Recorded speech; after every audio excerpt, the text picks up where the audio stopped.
Hello everyone, welcome to yet another day in this The Clown Decade, the decade where things are only going to get worse before they get better. Once again, if you would like to keep up with all this nonsense in The Clown Decade, please do subscribe to the channel and of course become a channel member. Right, it's rare that I do the same topic 2 days in a row, but what happened yesterday did nothing short of irritate me to death. Because the big news of the day was that the OBR chief Richard Hughes quits after budget leak error. The chairman of the Fiscal watchdog said he took full responsibility for what a report called the worst failure in the organisation's history. And this is the first of many reasons that this whole episode has annoyed me. There are reasons to quit the OBR. They're very bad at forecasting, an awful lot of their forecasting tends to show a much nicer picture of what actually tends to happen in reality. I mean, if my entire organisation was literally there to forecast the future and it consistently showed a very optimistic picture, and literally every time it turns out, oh no, it's actually pretty bad, to be fair to them, it is quite difficult to forecast how the economy is going to turn out. However, given how basic economics actually works, it should have been pretty obvious that high tax, high spend economies don't particularly produce an awful lot of things, especially with the over-regulation we have in Britain. I mean, pretty much everyone on the right has been predicting stagflation for a decade, pretty much at this point. And wouldn't you know it, we had it for pretty much a decade, so isn't that fun? But instead of stepping down because he can't get the OBR to do what it is supposed to do and make decent forecasts, instead, he has quit after being publicly rebuked by Keir Starmer and Rachel Reeves for accidentally leaking details of the budget before it was announced. And again, even I think that's quite harsh. The story goes that apparently someone was working from home, but they were actually working from abroad somewhere in Europe, and they were 2 hours ahead.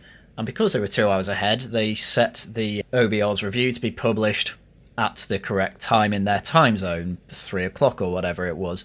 And actually, it turns out that that was actually 12 o'clock or whenever it was published in Britain, 2 or 3 hours behind. Or at least that's the rumour that's going around, and even if it wasn't, clearly it is someone quite low down, an intern or something, who was given this job and screwed it up royally. I think it's quite harsh to punish the chief to this degree when he should be punished for a lot of other things that the OBR does. Richard Hughes stepped down after the release of a report on the publication of Reeves' budget on the Watchdog's website an hour before she spoke in the Commons. The report concluded it had been the worst failure in the organisation's history, and that the same error had also allowed early access to the Chancellor's spring statement in March. Yeah, there are other rumours that effectively the way they link these reports is it'll effectively be OBR/report/month/report.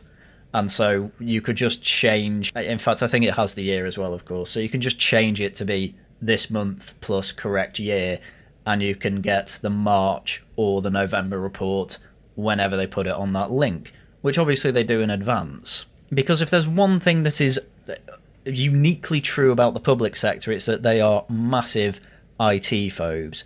Basically every IT department is there to make it look like they're advancing into the IT age, and then you find out that half the departments still use fax machines. Dominic obviously was saying for some reason all our NHS data is coming in on spreadsheets rather than databases. And then when Birmingham Council tries to upgrade their entire database system to Oracle, it costs millions of pounds and never actually gets done. And again, the private sector is leaps and bounds ahead of this, and what the government's plan seems to be is, instead of trying to actually push for the public sector to catch up with the private sector, instead they use state power to rein in the private sector. Again, is it any wonder that this country has total stagflation? So Hughes said he felt he needed to play his part in helping the organisation to move on after repeated criticism from the government.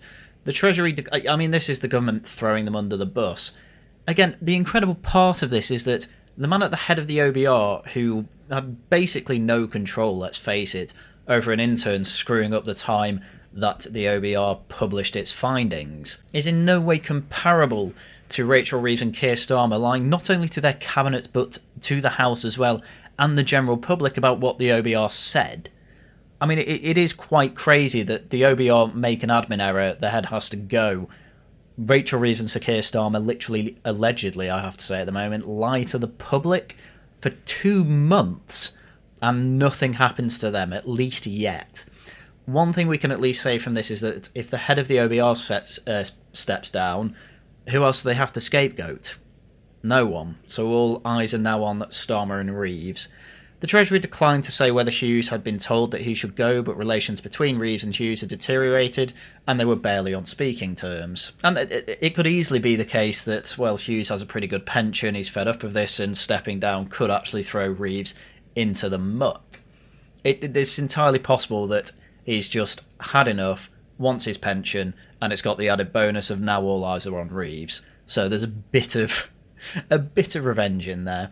Reeves' face claims that she lies to the country after Hughes took the unprecedented step of publishing figures that cast doubt on her claims of a hole in the public finances.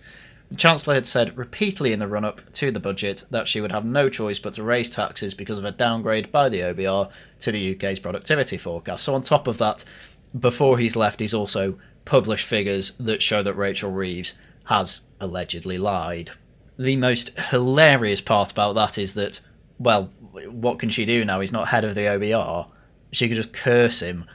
Can't have any sort of professional setting with him. He's not there anymore. Again, I've seen some people saying, oh, this guy's principled and he's doing what he can to save the OBR. I don't think he cares about the OBR that much. I think at this point he just wants his pension and to get his revenge on Rachel Reeves for basically lying about what the OBR said over and over and making them look more incompetent than they are. Never underestimate the level of cynicism people can conjure up when they're in situations like this, and especially when they're in massive institutions. On Friday, Hughes revealed that the watchdog had told Reeves nearly a month before the budget that the downgrade had been more than offset by increase in tax revenues because of higher inflation. He said he wanted to address misconceptions about the budget. Kenny Badenoch, the Tory leader, accused Starmer and Reeves of using Hughes as a human shield to deflect attention from the claims that Reeves had lied. I'm on board with that, to be honest. That appears to be what Reeves and Starmer have done. So he stepped down, they can't do it anymore. Hero, really. If that actually turns out to be what happened, genuine hero, like the only good thing the OBR has ever done. So Hughes had been due to appear before the Treasury Select Committee on Tuesday morning. I mean, that's another very, very funny part of this. They wanted an investigation into Hughes as to how this happened, and he just said, I'm walking away from this. Again, it's suspicious in two ways. One of two things is happening. Either it's what I said before, Hughes is just walking away so that this select committee doesn't make headlines and therefore everything's on Reeves and Starmer now, or he doesn't want to be scrutinised. It would turn out he had a lot to do with it being leaked, and maybe he leaked it on purpose, who knows, and basically jumped before he could be pushed. I think it's more likely to be the first, though. He will no longer attend, but MPs will question the remaining members of the Budget Responsibility Committee, Tom Josephs and Professor David Miles. Hugh quits just hours after Starmer said the OBR leak was a serious error. The Prime Minister said, I'm not going to suggest that what happened last week, which was the entire budget being published before the Chancellor got to her feet, was not anything other than a serious error. This was market-sensitive information, which again, wow, the OBR leaks things, market-sensitive information, wow, terrible. The Cabinet does it for 2 months? Nah, totally fine, man. You can just say that you're thinking of upping income tax by 2%. You just throw that out and have the markets not react in any way. Again, a lot of people were quite surprised that, the market doesn't seem to react too much to this budget. Well, that's because if you just look at the FTSE 100 over the past month, you can see throughout November you just had a big drop. Why was that? Well, what was in the budget was being drip-fed over the whole course of November, and it ended up looking so chaotic. Yeah, markets just reacted in advance. It dropped a good 5% over 3 days, and ended up about where it was before, which, to be honest, does typically happen in budgets like this. I mean, it's not exactly the markets reacting happily, is it? And to be honest with you, a reason for that is because it's tax and spend rather than just spend and borrow, even though in reality we're going to be borrowing quite highly for the next couple of years before the taxes kick in. But tax revenue's been higher than expected recently, so maybe that will continue. I don't know if I'd rest on those laurels, but quite clearly the Chancellor is happy to do that. Anyway, Richard Hughes also said he was bemused by the timing of the OBR's productivity downgrade, which he said could have been done when the Tories were in power. Reeves refused repeatedly over the weekend to express confidence in Hughes, saying instead that there had been a serious breach of protocol. David Lammy, the Justice Secretary, told Times Radio it's important that we continue to support the OBR after Hughes' resignation. Clearly, what was set out yesterday was incredibly serious, and I think it was shocking and surprising that in fact this leak wasn't the first time it had happened. I have no idea why this government is putting so much faith in the OBR. They've all basically realised Liz Truss was right. The OBR has pretty bad forecasts. It's quite silly to give them the entire control over what can and can't be in the budget. And then when frankly the OBR appears to be somewhat working in conflict with the Treasury, they still say we should support it. Okay, guess we're not getting rid of it this Parliament. The watchdog usually releases its economic and fiscal outlook, which contains market-sensitive judgments on the economy, with the details of the budget after the Chancellor had finished presenting their statement to MPs in the House of Commons. However, the OBR report on Monday revealed that the economic and fiscal outlook had been available online between 11:30am and 12:08pm, and was accessed 43 times by 32 users during that time, and then it was shared on Twitter by people who downloaded it. The file name and web address were the same as those used for the fiscal statement in March, with only the month changed, making it easy for people to find the document. Even after it was taken down, it was widely shared on social media. There we go. The first access was made at 11:35am by a user who tried to connect to it on more than 30 occasions. Ugh, I mean, that's how bad the cybersecurity is. Someone's there waiting for it to be published over and over again in the morning, probably because they knew the March one was leaked early in the same way.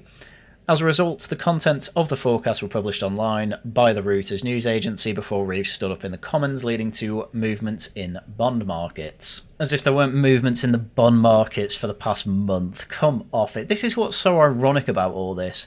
The OBR sends something out an hour early, therefore the head needs to quit. Alright, fair enough, I can see the reasoning there. Why is it when Starmer and Reeves and the Treasury keep leaking things to papers for 2 months and there's market movements as a result of that, nothing happens? Yeah, the OBR's been completely thrown under the bus here, which I'm not saying it's not a worthy target, to be quite frank with you. But if I was to choose between keeping the OBR or keeping this Labour government, I think it will be keeping the OBR, because you couldn't just ignore the OBR at the end of the day. The review also found that the watchdog had routinely uploaded its forecast before publication time to allow immediate and widespread access to the document. It said it found evidence that the OBR's report in the Chancellor's March fiscal statement had also been accessed early. It is due to carry out a deeper forensic investigation to establish if previous reports had also been accessed prematurely. You know what you can do? You know you can block access to certain sites. That would really help out here. Maybe if you had an IT department you could, manage that. But no, they'll have a really basic set of IT infrastructures. It will just be once it's uploaded, it's uploaded. We don't know how to block access to it. And again, if this is so market sensitive as we've been told, despite the fact that, obviously, as I keep going on about, most of this was already leaked anyway by the Treasury, then why wouldn't you have cybersecurity at the forefront of, well, the whole department here, or the whole office? I know it's only 50 people at the OBR, but come on, just hire 2 or 3 people to deal with cybersecurity. It's easy. We are in no doubt that this failure to protect information prior to publication has inflicted heavy damage on the OBR's reputation, as if it had a reputation to begin with. It is the worst failure in the 15-year history of the OBR. It was seriously disruptive to the Chancellor, who had every right to expect that economic and fiscal outlook would not be publicly available until she sat down at the end of her budget speech. Fair enough. In his resignation letter, Hughes said he hoped that his departure would allow the organisation to move on. I need to play my part in enabling the organisation that I had loved leading for the past 5 years to quickly move on from this regrettable incident. I have therefore decided it is in the best interest of the OBR for me to take full responsibility for the shortcomings identified in the report. Well, at the end of the day, if this was an admin error and the person who made the admin error is still in place, what's going to happen to them? You've not really dealt with anything there. I assume whoever made the admin error has been sacked, though, to be fair. It's just maybe not made the news. Starmer insisted that there had been no misleadings by Rachel Reeves and said he was proud of a budget she delivered on Wednesday. Anyway, the Times also did a follow-up report on this, explaining why the OBR chief could not rely on the Chancellor's support after the blunder. It gives a bit of insight onto what was really going on behind closed doors. Richard Hughes' days were numbered after his OBR released the budget before Rachel Reeves made her speech in the Commons. And again, it's something I'm going to have to repeat over and over. Why is it so bad that the OBR leaked this, when at the same time the Treasury was leaking everything about the budget beforehand anyway? It got so bad that it gave Kemi Badenoch a complete open and free goal because she could effectively write an entire speech basically murdering the budget in advance because we already knew everything about it a week in advance. So Rachel Reeves said, "It is my understanding that the Office for Budget Responsibility's Economic and Fiscal Outlook was released on its website before this statement," she said. "This is deeply disappointing and a serious error on its part. The Chancellor was furious and with good reason. Nearly an hour before she spoke, the OBR inadvertently released the entire budget assessment on its website. For Reeves, it was also personal. Allies of Reeves have said the enmity between her and Richard Hughes had been clear behind the scenes for months. The Chancellor had established a strong relationship with Andrew Bailey, Governor of the Bank of England. The two are on first-name terms and speaking regularly about the state of the economy. God, that must be depressing. There was no such relationship with Hughes. One senior government source said it was like talking to a brick wall. There was no sense of cooperation. In one way, that is as it should be. The OBR was established by George Osborne, the former Tory Chancellor, as an independent bulwark to stop the government from being able to mark its own homework. Again, that makes sense, but the unfortunate part of that is, the OBR has its own assumptions about the economy that are clearly wrong, hence the forecasts keep coming back overly optimistic. In opposition, Reeves lauded this, lionised the role of the OBR, and going on to strengthen its role in her first acts as Chancellor. In government, it was a very different story. Incredible. Again, uniparty moment. George Osborne sets something up, Labour empowers it. And George Osborne, unironically, is probably the least worst Chancellor we've had for the past 20 years, so what does that tell you? Throughout the run-up to the budget, there were substantive disagreements. The first came from the form of a productivity review in which the OBR downgraded its forecast for growth by 16 million. How's that their fault? Well, no, actually, I'm not going to say they're bad at this. Actually, downgrading is probably the sensible thing to do because they always are overly optimistic. This was in response to its overly optimistic forecast, there we go, of the UK productivity going back more than 10 years. And what infuriated Reeves was that Hughes had decided to launch the review this year rather than before her first budget, just after the election, when the government might more easily have made the case for the fiscal deficit it created was the fault of the Tories. Okay, but there is reason to put that off. Okay, yeah, the Tories were bad, we already know that. Oh, you've got a budget coming in. Right, well, we'll do a productivity review after that. And then it downgraded it. Wow, what a shock. Replacing Hughes is just going to mean someone who's probably going to have to downgrade productivity even more, because at the end of the day, Labour are downgrading productivity by their own policies. So what do you expect? The timing for that review was described curtly by Reeves as a challenge, although privately she is said to have used far more colourful language, a bit like, I suppose, Malcolm Tucker.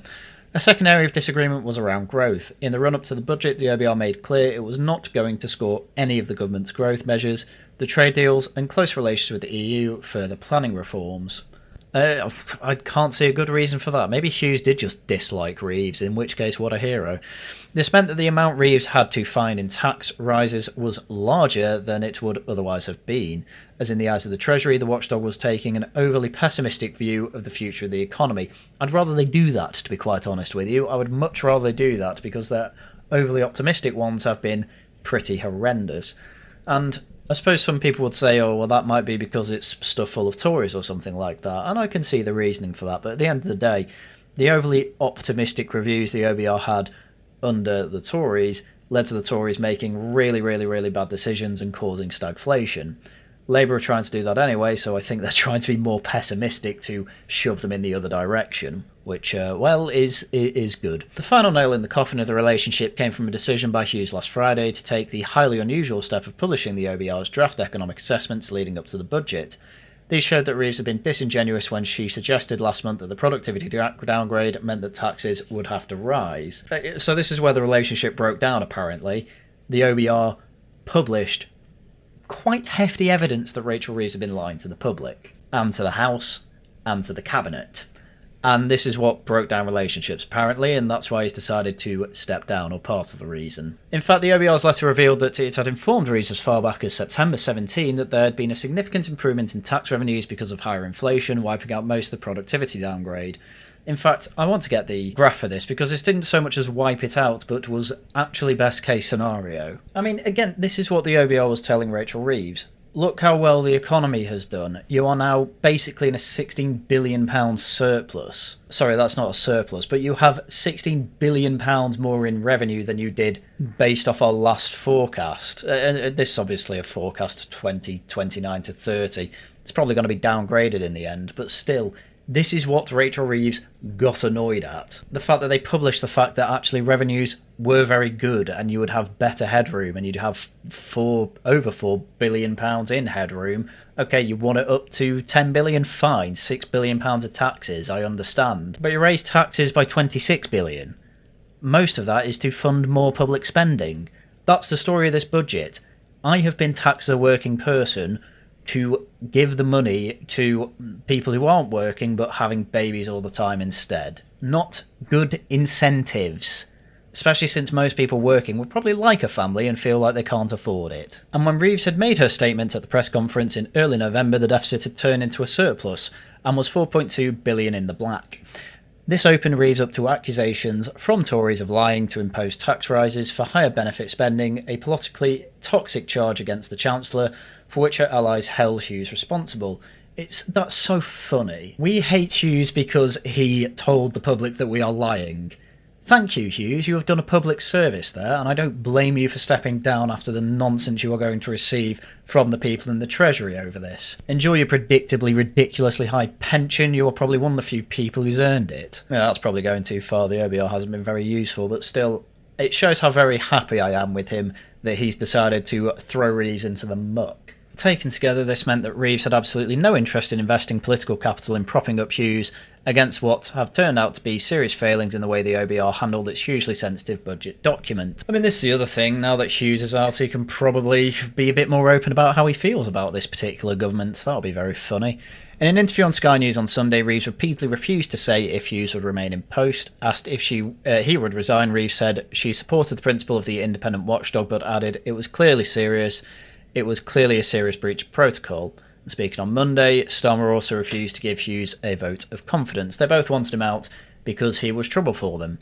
It's kind of amazing how the OBR is now okay to hate now that Liz Truss is gone and Labour are in, even though Labour empowered the OBR in their first year. Anyway, with all this hubbub around the OBR and Hughes resigning, quite frankly, rightfully, I mean, there's not an awful lot that can be said to actually defend him when it comes to this. The best I could come up with, as I said before, was that this clearly came from someone very low down in the organisation. He might get away with it for that. But with the added context of he basically just hates this Labour government, which, you know, endears me to him, and the fact the OBR marked its own homework and said this is the worst thing ever, you need to go, obviously he's going to step down, and he sort of knew this was coming and so has made what damage he can while walking out.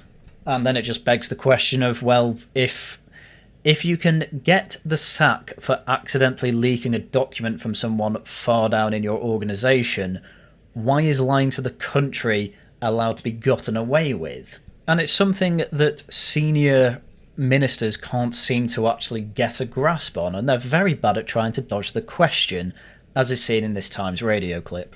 When did you first discover the truth about the OBR forecast, that it wasn't as bad as the Chancellor had made out publicly? Well, I don't accept the premise of the question, but the OBR does 5 sets of forecasts in the run-up to the budget. He waffles on a whole load about how the OBR works. None of that really matters, because all this is just to dodge the question. What don't you accept about the premise of that question? What's difficult about that question? Well, I think you suggested that the Chancellor misled the public, which obviously I disagree with. This is the problem with only being able to say she allegedly misled or lied to the public and the House and the Cabinet, because nothing concrete has come out about it yet, and obviously because it's a parliamentary thing, it won't go to a court of law. Instead, it will have to be dealt with internally, and I hope it is.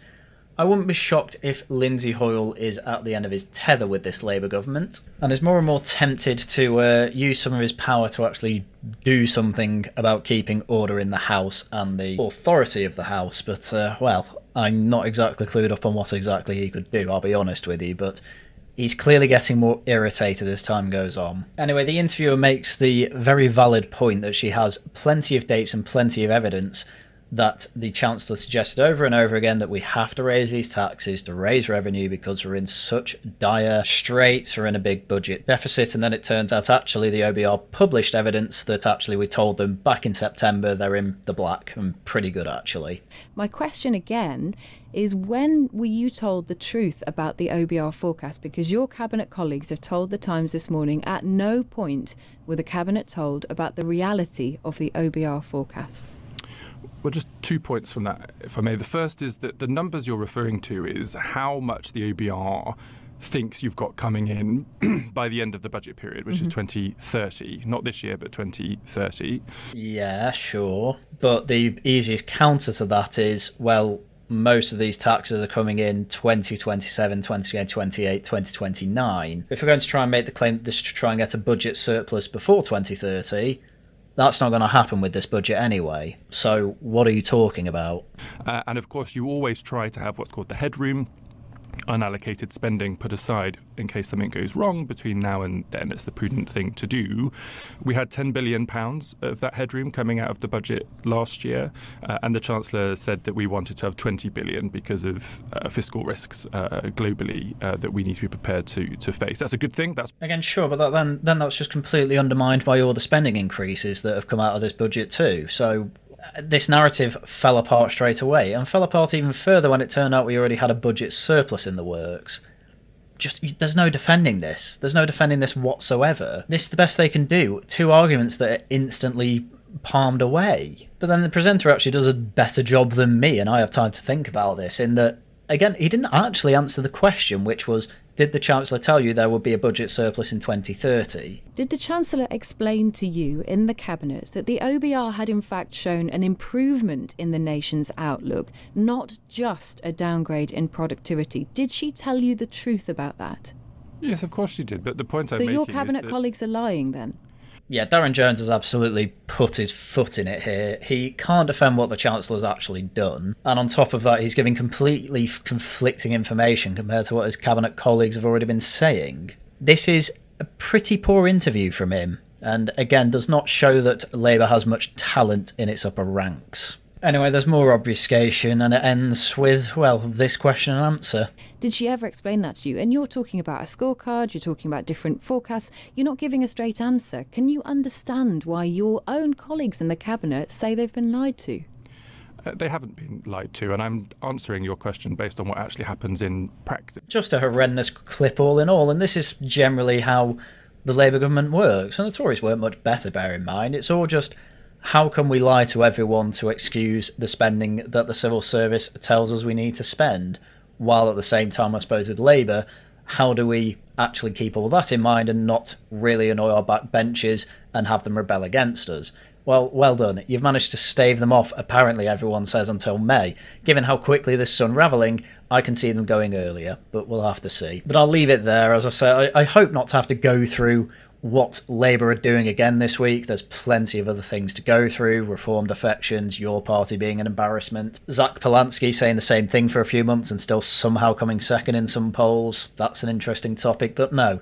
This government has really boring, really tedious things to go through that are annoying me so much I just feel I need to go through it. So with that, I will leave it there. If you enjoy what I do, please do subscribe, leave a like, leave a comment, also become a channel member, and leave super chats and super thanks too. In terms of shilling, on Wednesday, there's a gaming stream at 9 PM playing more Deus Ex Human Revolution. On Friday, there will be Wolves of Westminster stream. Not a stream, a podcast, sorry. And then on Saturday, it's Laughing at the Guardian with some Warman. Right, with that, thank you all very much for watching. And until next time, goodbye.